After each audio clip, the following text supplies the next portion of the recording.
Markle, thought, just get the phone out and quickly, let's just talk about what it was like going to Wimbledon, or let's just mention what it was like going to Ascot. And very nicely, Catherine, the Princess of Wales, basically had to say, we don't do this. We're not celebrities. What if someone had been quietly recording conversations, inside palaces, inside private rooms, inside moments that were never meant to be captured? It sounds like the setup for a thriller, but according to reports now circulating in certain media circles, this is exactly what is being claimed about Meghan Markle. Years of recordings, secret footage, untapped material that her supporters are suggesting could shake things up considerably. There's just one problem.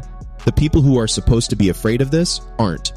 And when you understand why, when you look at what this footage actually contains, who is really backing her, and what her track record in business actually looks like, the whole thing starts to feel a lot less like a bombshell and a lot more like a bluff. Let's break it down. To understand the story properly, you need to start with the business context, because the recordings claim isn't happening in a vacuum. It's happening against a backdrop of a series of ventures that have, by almost any honest measure, not landed the way they were supposed to. Australia was meant to be a triumphant lifestyle moment. It didn't quite land. The Middle East appearances were supposed to signal global reach and influence. The reception was lukewarm at best. The wellness and lifestyle brand, the project that was going to position her as the definitive voice of intentional, elevated living, has gone noticeably quiet. And now, into this landscape of stalled momentum, comes a story about powerful backers, secret recordings, and a documentary that is supposedly going to change everything. I want you to hold that timeline in your mind as we go through this, because context, in this case, is everything. The powerful backers, and what they actually mean. The headline that caught people's attention suggested that Meghan is being supported by 4 enormously powerful and successful individuals, people with wealth, influence, and reach that most of us can barely conceive of. One of those names is Oprah Winfrey. Now, Oprah Winfrey is a genuine billionaire, a media institution, someone who has built an empire from scratch through a combination of talent, instinct, and relentless work. If Oprah wanted to open a door to any publisher on earth, that door would open. If she wanted to fund a documentary, finance a book deal, or put someone's story on the biggest possible platform, she could do that before lunch. So here is the question worth asking. If these 4 extraordinarily powerful people are genuinely backing Meghan Markle's next chapter, why is the next chapter still not here? Why are we reading about it in newspaper columns rather than watching it on a major platform? Because here's what experience in this world teaches you. When someone truly has powerful backing, you don't hear about it in advance. You hear about it when it launches. The announcement is the product. What we're seeing instead looks rather more like positioning, like a story being planted to suggest influence and momentum that hasn't yet materialized in any concrete form. And there's a pattern to that if you've been paying attention. The recordings. What's actually there. Now let's talk about the recordings themselves, because this is where the story gets genuinely interesting. The claim is that Meghan has been recording things for years, footage from inside royal residences, moments captured privately, material that could, if deployed correctly, form the backbone of a documentary that tells her side of the story in her own words, with her own evidence. Let me share what I understand about what is and isn't in that material. There are almost certainly recordings, clips, snippets of places and rooms that the public hasn't seen. That part is probably true. People in Meghan's position, with her instincts for content and documentation, tend to capture things. But here is the critical distinction.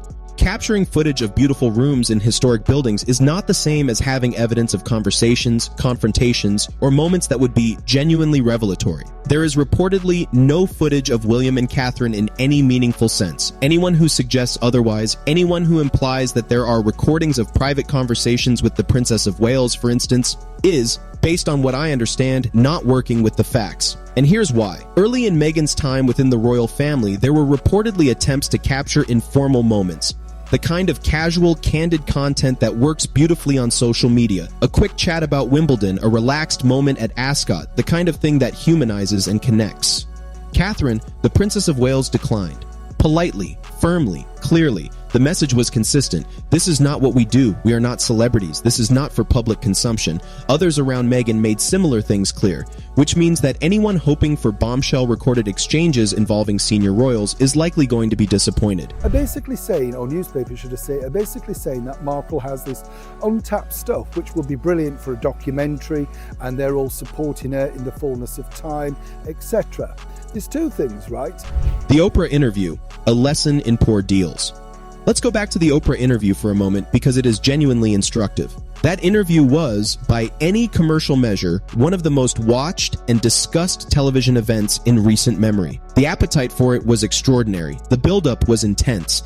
And yet, the deal made for it, from a financial perspective, was widely considered within the industry to be well below what it could have commanded. When you have a story that the whole world wants to hear, when you have access that nobody else can offer, the leverage should translate into significant financial return. It didn't to the degree it should have. The reason, based on what those familiar with the situation have said, is simple. Meghan was overwhelmed by the idea of sitting opposite someone she had admired for years, someone who represented in her mind a pinnacle of success and validation, that the commercial calculation took a back seat. That is not a criticism of Oprah. That is an observation about negotiation and about what happens when personal aspiration overrides professional strategy. And it raises a genuine question about whether the same dynamic might play out again.